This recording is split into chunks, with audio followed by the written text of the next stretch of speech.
So I'm here today with Spencer Crooks, who's going to talk us through market makers. Spencer, tell us a little bit about your background. My background started in 1985 with a company called Bisgood and Bishop. Traded as junior on the floor of the London Stock Exchange. Big bang happened in '86. Bisgood was taken over, or County Bisgood was taken over by NatWest, County NatWest stockbrokers, and the amalgamation of Fielding, Newton Smith and Bisgood and Bishop. And worked for them until I left in 1988 to join Brian Winterflood at Winterflood Securities, where I was until 2017. And why did he set up Winterfloods? He actually set up Winterfloods, disagreed with the big bank, and wanted to look after the retail broker and the broker which he thought the institutions hadn't looked after. So he thought smaller companies, because he was known as Mr. USM, and he believed that that was an area of the market that was overlooked, and that's a niche he could fill, and it's proved to be the case. And why did you join? I joined because my colleagues joined, and I believed in him and everyone who was going. So I was initially told I was mad, to then I was told I was lucky. So tell us what market makers do. Market makers offer a two-way price, basically, for a seller or a buyer. And do they actually buy the stocks that they're selling? How do they provide that? They offer they risk their capital. Certainly in the smaller companies. I mean, how I see it, there's effectively two markets. There's the liquid market end, which it operates very well because there's high liquidity, lots of buyers and sellers, which is really known as the order-driven market. Then there's the lower end market, which where stocks are frequently in-traded, they're not traded so often, and they are better traded on the quote-driven market. That's where a market maker offers a buy and a sell price. The reason for that is obviously a large percentage can be owned by the board, the founder, and they are just basically smaller market capitalisation. It can be 5, 10, 15 million pounds. So the shares are less traded. So in a time of volatility, when they all want to sell or all want to buy, that market maker provides the liquidity to the market. So how do they back that liquidity? With capital, their own capital. The capital either from the parent company or from their own company if they're a private partnership. And how deep do their pockets have to be? It all depends how many stocks they trade and what areas they trade in. I mean, ideally, it would be a perfect situation if the market maker tied up the buyer and the seller, which would be, in an ideal world, fantastic, or crossing the stock and just taking a commission. But invariably, that doesn't always happen, not in the smaller cap market, not in the smaller cap arena. In the larger cap arena, it certainly does. There is a bigger pool of stock, bigger pool of institutions and pension funds looking to own that company. But in the smaller arena, certainly that's not the case. So what percentage of deals do they tally up and what percentage don't they tally up? It's hard to say, but I was saying that in the larger market, most will be able to tally it up. I mean, because even if the market maker or liquidity provider didn't have an institution, he could actually sell them into the market, what's known as onto the order book. So, and at the end of the day, there's an uncrossing. So he could actually sell them on that uncrossing price where basically buyers and sellers match up at a certain price, so he can offload his position there. In the quote-driven market, there isn't that situation because there may not be a buyer or there may not be a seller, which is the key why a market maker is so key in that smaller end market, in that illiquid market. So how do they cope if they're very exposed with either? That is down to the risk art of the market maker, trader knowing that company inside out, and also the risk management of that market making firm. And as a market maker, how much do you have personally that you can risk? Each book or each market maker trader, there's usually operates on a team of two. There's number one and number two, and they are given limits which they abide by. All these in today's environment there's a risk management team. There is, when I was there, there's certainly notifications of soft limits, hard limits. As a director, I saw all the transactions on soft limits, and anything had to go beyond that had to get a director's authorization. So in today's world, certainly with the adaptation of the computer and with the team of compliance and surveillance that we have, it's monitored 24/7. because it just required it to be, because with you trading in so many companies like Winterfloods Securities, you've got to monitor all these situations. So there's a team of risk and compliance officers and who sit on the trading team, as well as the directors who oversee those positions, and you have electronic alerts. And is it risky that it could take a company down? Is it that level of risk, or are the... No, certainly not. Far from it. There's many firewalls. It's certainly not anything that could happen, for example, in the 2008 scenario. Certainly in the smaller market, the companies are far smaller. They're not doing this algorithmic trading like they are in the larger stocks. 2008 was a different situation. I think market makers are very, very important now in that smaller end market, and I think probably they get bad press. So what's the relationship of market makers with institutions? Do they have any role there whatsoever? Yes, I think it's like also on a firm-by-firm basis. I think there's a very close and strong relationship. Certain broking firms will have stronger relationship with some institutions than others. But also, I think the retail investor, with the advent of the computer and ISAs, or PEPs as they were known, but now ISAs, the retail is certainly in the smaller company arena is very strong and very, very important.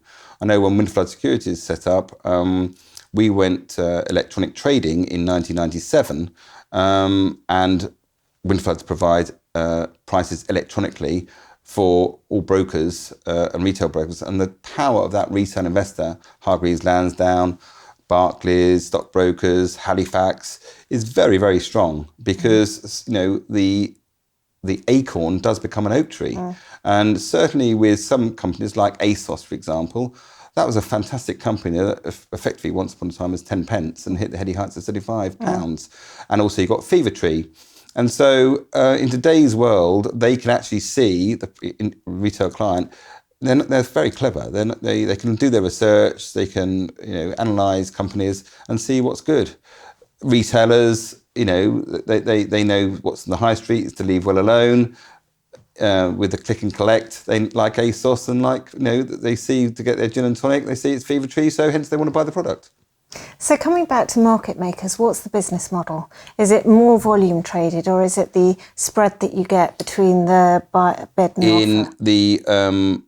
Certainly in the smaller end, it's the difference between the bid and the offer. So that's how they make their turn. Or if it's a worked order, then the institution might pay you a commission. So the larger. So it depends. I mean, for example, with Winterfloods Securities and with some other market makers, when they are quoting that price electronically, that almost is their capital at risk. Unless they've got a broker order or an institution order or a client order, they will be risking their own capital. So in times of certain knee-jerking events like 2008, that's when the buyers disappear, and then it's the capital of the market makers that's required. So they need very deep pockets in difficult times. And at times like that, is it a bad time to be a market maker? No, I think then that's the knowledge of knowing what good companies, whether it's good company or bad companies, all companies will be, there'll be sellers, but there'll be obviously more sellers of the less better companies than the highly rated companies. Market makers they like volatility to a degree, but also they like liquidity. The current format of Brexit probably isn't good for anyone, because things are just sort of on an even keel and flicking up or flicking down. You need turnover. There's no good having volatility without turnover. There's no good having turnover. You need a little bit of volatility, for that's how the market maker will make his turn. Certainly in the smaller end arena, but they could get their revenue by various ways, one of which could be commission. Commission from the institution. So an institution might come on and just said, could you work this order over the day, please, for me, so they get a nice average price. In today's world, that's not unusual, certainly in the larger caps or even in the top 350 companies. And will they search for that in benign markets because they're not making it through volatility? Yes, they might actually get via the dark pools, or the market makers have various angles that they can go to. But if it is a stable market, then obviously there's not much movement it's an easier probably transaction to do if you can get the liquidity. If there isn't the movement, then it's hard to get the stock if the stock isn't around. And is there anything you can do to encourage more buying and selling by moving the price? Yes, you can do, but obviously before you move the price, if you've got a connection with certain brokers or institutions, you will contact those institutions or brokers that you know have got an interest in that stock, and ask them, if they would be interested in buying or selling the stock. So certainly what's called sales traders will contact those institutions first, and then the market maker will call the broker concerned if he knows he's got a strong interest. For example, he might be in the issuing broker or the broker that represents the family or certain other clients that they hold. So you have a relationship with all the institutions? Very much so. With relations with institutions and also with the brokers. I mean, the brokers also are very important. Regional brokers are certainly where a stock is, say, from the Midlands or from the North, they might have a strong relationship with that company. So they'll know that if there's some director shares that are going to come out or some vesting for whatever reason. So it all depends. It's on a stock-by-stock basis. And how do you set the price? Well, market forces really, but effectively when a stock is issued, it's usually issued at a price where there is appetite in the market. Then obviously it's really demand and supply. You speak to the house broker, the shop broker. He gives you an indication of levels or where he wants to see that price open. Then other brokers or institutions might contact you, and then that formulates the price. And then it's really is demand and supply.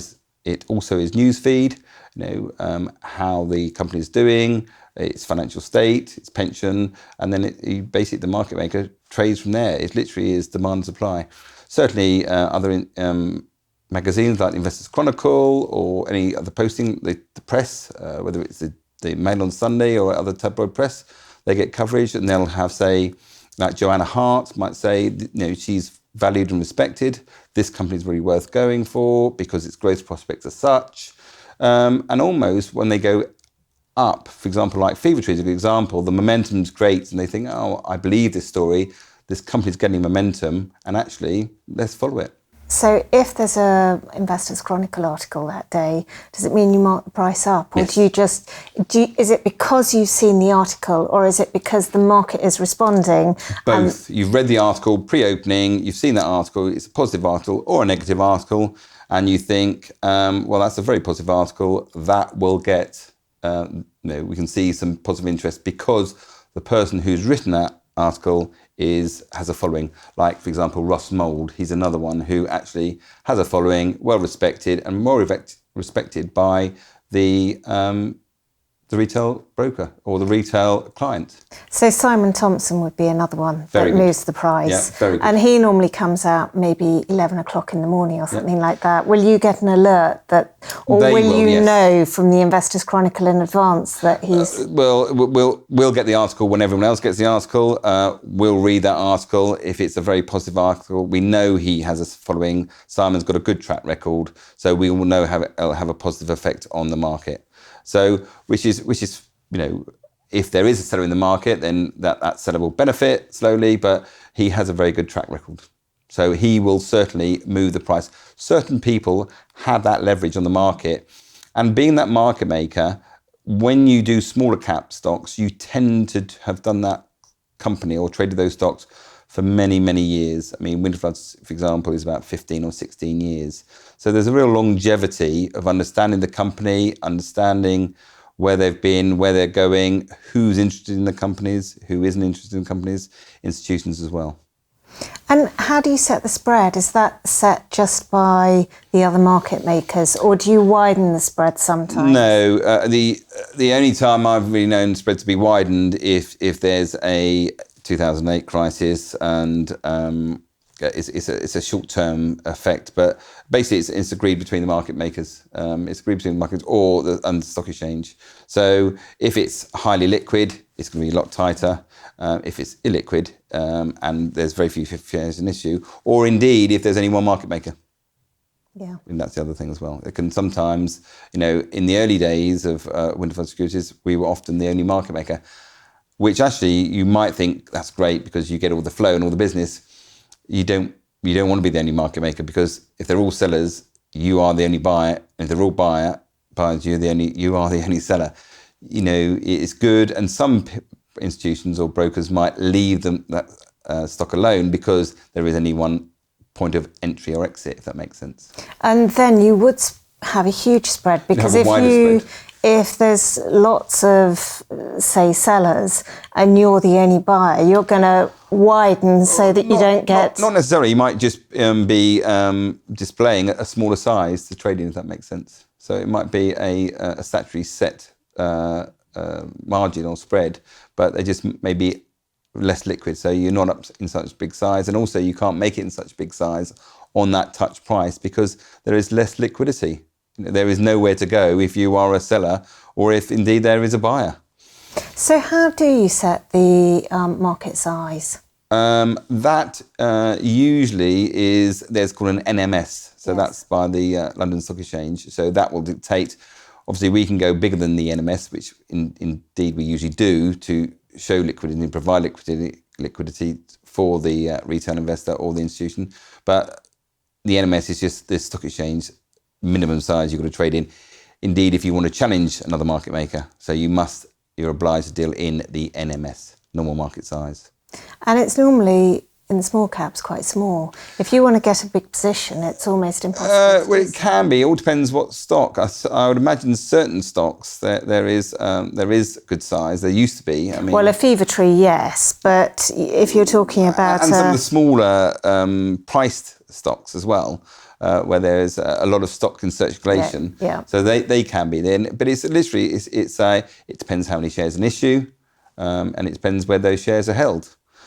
Certain smaller cap stocks, I think, like Sirius Minerals, for example, is a classic one where it's not even a quote driven, it's an order driven one because there's such a high driven market, I believe.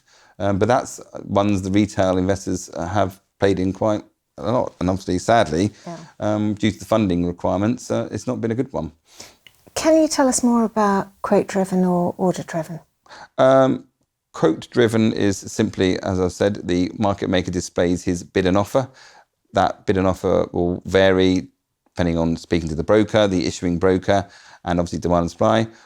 Order driven is highly liquid securities. It's where you post your price either on the London Stock Exchange or on BATS, Chi-X or any other venue, and it's a very, very tight spread, almost like a choice. The problem is with that, the size displayed varies. It can be liquid or it can not be liquid. Sometimes what happens in that situation is what's called an iceberg. So a fund, institution, or even a market maker might want to sell, say, 100,000 shares, but he only displays 10,000 shares. Then if that 10,000 shares is taken, it reloads in another 10,000 shares until that order is executed. And that's so that they get the best price. Okay. And also there's dark pools. There's other areas. Dark pools are where funds, institutions deal at mid-price, and they want to deal, but they don't want to openly disclose to the market that they are a large buyer or a large seller, because they don't want to influence the share price against them.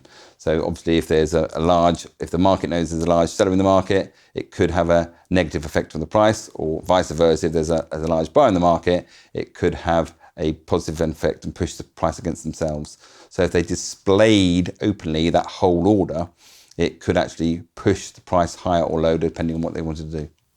And how helpful do you think level 2 is for the retail investor? I think it's very helpful. I think, but obviously what they'll tend to do, that'll give an indication of what they want to do. Then they'll touch base with their stockbroker, and then the stockbroker will say, for example, let's say they're trading at 50 to 55, their stockbroker will say, well, actually, in the market, electronically, there's someone bidding 51, or there's someone offering at 53. They're offering 53 in 10,000 shares, or they bid 51 for 5,000 shares. So, in today's environment, with likes of all those retail brokers, they're very good and they're very efficient, and they give a very good service for a very low price. And I've heard that to ring the broker, you get a better price than if you get a quote online. Is that true? I certainly would imagine that if you do phone up the broker, then obviously he can give you more colour on the stock, what they're doing at and what they're trading at. As I said, they can give you that insight into when there's a spread, what the actual price, there's an inner spread, if that makes sense, an inner price or a better price in the market than he can visually see. Than he can see or than we can see. Than you can see. Yes. And what's he looking at to get that insight?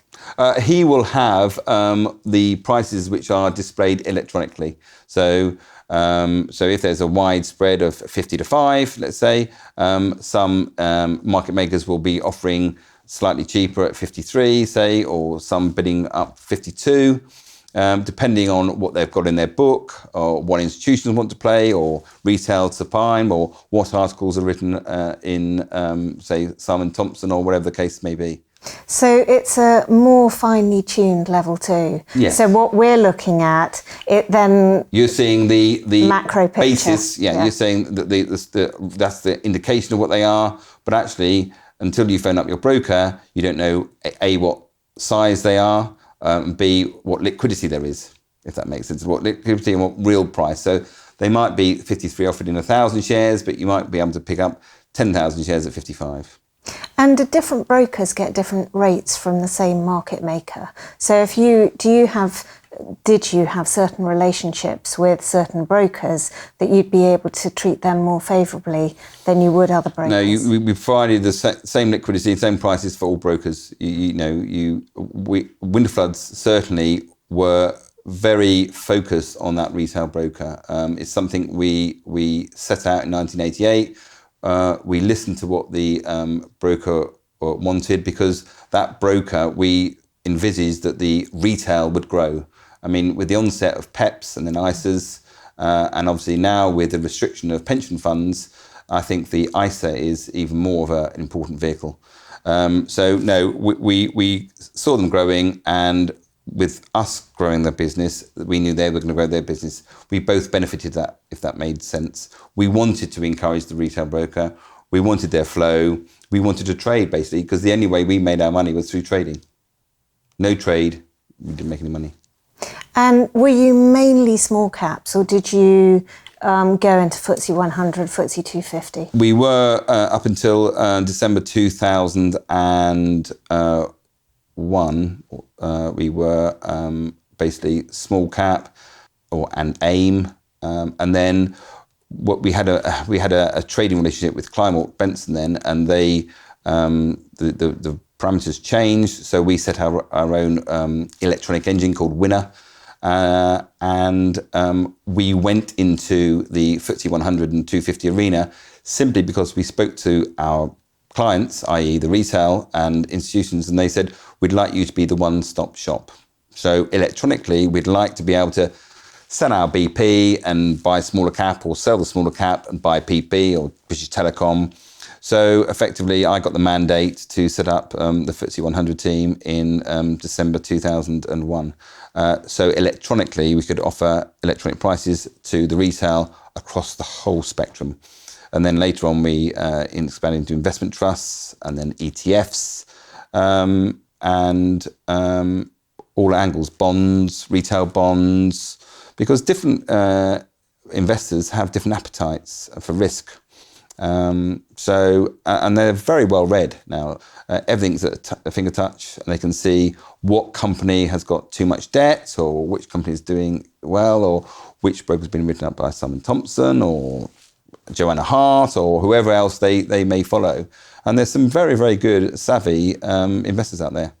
So commercially, did it work for you to spread yourselves far thinner? Yes, it did. And it was equally successful doing FTSE 100 as it was the small cap? It was. It was to protect the brand as well. I think the FTSE is far more competitive. And one thing we didn't have was we didn't have research in the FTSE 100 because there's research everywhere. We were just literally demand and supply. So if they wanted to sell them, we'd buy them. If they wanted to buy them, we'd sell them. As Brian once said, they're apples and pears. Certainly in the larger cap field and the 250, in the smaller cap and AIM market. And also in the investment trust, it's knowing your market, knowing your niche, knowing what that, if it's an investment trust, knowing when that manager has invested that investment trust in, or in smaller cap, have they got debt? Have they got exposure? Have they got any liability? Are they leveraged? Has the director got exposure into that company? Because if they've got a large exposure themselves, they tend to run it very, very well and being very, very consistent. So what's the relationship like between the different market makers? I mean, you're the sort of huge market, well, you were with Winterfloods. We dominated retail. Yeah, we dominated what with other market makers. Yes, what's the good actually. I had a very good relationship with virtually all my opposition. I respected them. I don't know what they thought of me, but I respected them.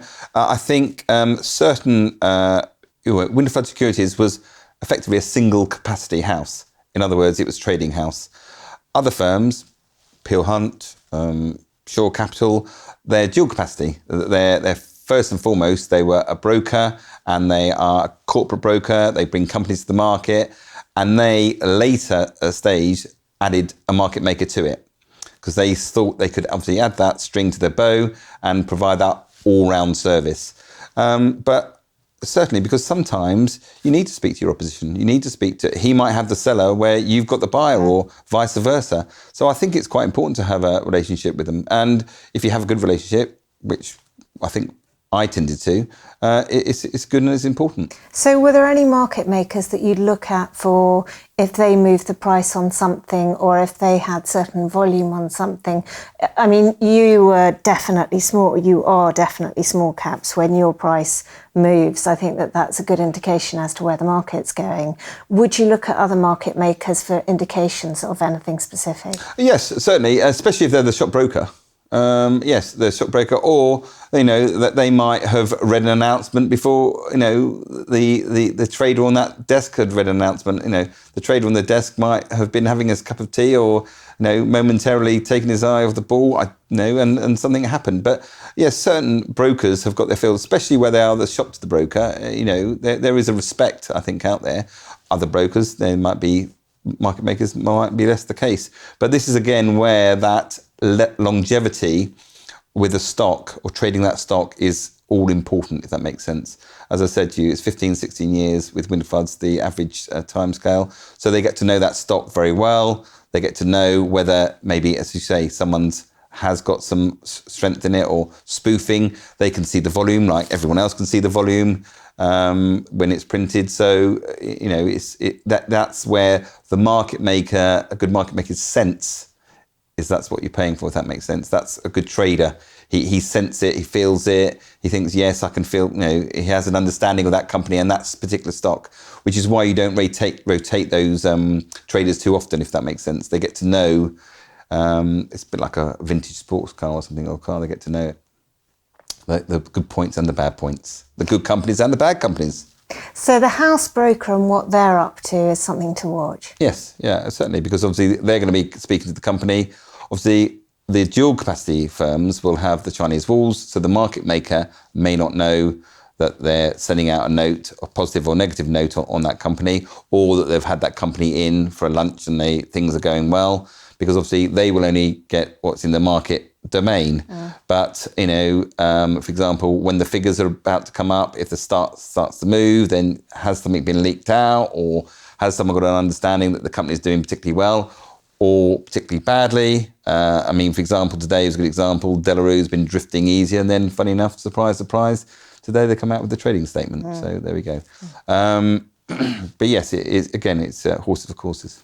And how much research did you have in Winterfloods? I mean, particularly as you were covering more and more securities, you had to be wider and wider in your research. No, Winterfloods had no research. The only research they had was the investment trusts. That's the only way we had research. We had no research whatsoever. As I said at the beginning, apples and pears, they're apples and pears. So if you want to buy them, we'll sell them. If you want to sell them, we'll buy them. We didn't spend our money on analysts. What we did was, like everyone else, we would read the research that was written by everyone else, whether it be in the press or whatever research we get hold of. If there was a movement in the price, we knew there's something positive or negative out, because obviously it had an effect on the price. But Winterfloods had no research whatsoever. No research on AIM or small companies or large cap whatsoever.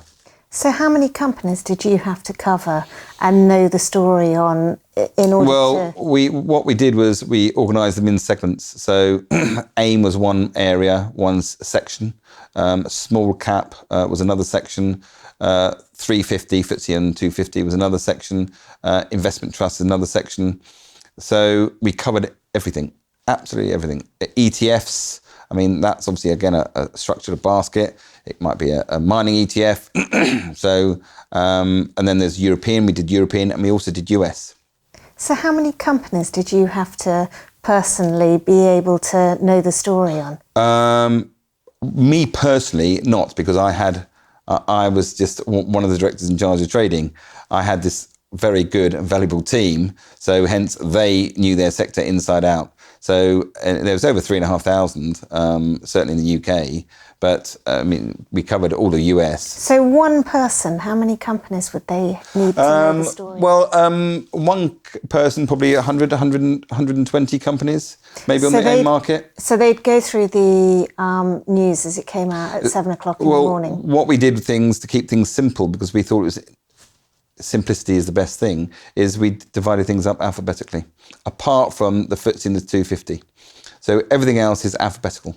So the reason we did that was alphabetically, it's if you're doing the mining sector, for example, in the small cap, then one might be busy and the chap who's doing retail's quiet, or vice versa. So if you divide things up alphabetically, it's easy for the broker. If a new person is joining into the market, they just phone up, can I speak to the chap who does the A's or the B's? Nice and simple. And that person on that book has a blend of companies. Might be pharmaceutical, might be biotech, might be mining, might be retail. So he will trade each of those companies individually on its own merit, on demand and supply. So he will get to know those, if it's 120 companies, 90 companies, whatever it is. In the smaller cap, it might be 60, 70, 80 companies. In the FTSE, though, obviously, it's like a Mexican wave. If one bank reports well, they all go up. If one bank reports badly, they all go down. So in that area, you do things by sectors. In the large cap and 250, because it has a natural effect, because if one is reporting bad figures and some institutions are offloading, they might want to offload their exposure into the banks. Or the ETF might be being sold, which might mean they actually sell the physical stock to cover that ETF structured product that they've sold. So on the morning of a profit warning, how do they price the stock? Gut instinct, orders. If there was a corporate broker phone, we are sellers down to here. They open around there, pre-market. But in situations like the Brexit scenario, when we came out of the EU, or coming out of the EU, it was a markdown. We knew certain areas would get hit. So builders, we knew, would be destroyed because of the negative. So you just basically, gut instinct, you just think, right, we're gonna mark down X percentage to start with and see how we get on. Because don't forget, as soon as we open, we are trading electronically. So even if we might not pick up the phone to deal an order, we're buying them electronically off all the retail brokers, because we're making that price electronically. So if you sat there, and you think, I haven't had a call, for example, yourself, if you came in thinking, he hasn't dealt, he might have dealt 20 times electronically. So that trader is constantly looking at his machine and seeing, where he's buying the stock from, who he's buying the stock from, at what price is he buying the stock from. So he's constantly changing the price. So that's why he's constantly changing the price. It's a very intensive time when it is busy, because obviously he's constantly changing the time. Now, he might have someone also, a sales trader, who has an institution who wants to buy stock or sell stock, or, if through the 2008 or a situation of crisis or profits warning, invariably, sadly, they're all the same way. They're all running for the door if there's a profits warning. Or if, people have disliked short sellers, but actually the short sellers are the ones you want because they might be buying the stock because they want to close the position they sold out, which obviously we'd be very grateful for, because then also that creates a bit more of an orderly market. You want an orderly market, ideally. I mean, in an ideal world, you want all the buyers and you want all the sellers, and then you just each day just marry them up. But in the real world, we know that doesn't happen. Certainly in the smaller end of the market. So what makes a good market maker? Intuition, sharpness, good contact with the brokers, friendly with the retail brokers, friendly with the dealers, understanding what they want to do, times to be commercial, times not to be commercial. It's just as important missing the bad trade as doing the good trade. So all those things, which actually takes years to formulate. So just some people, you can see it.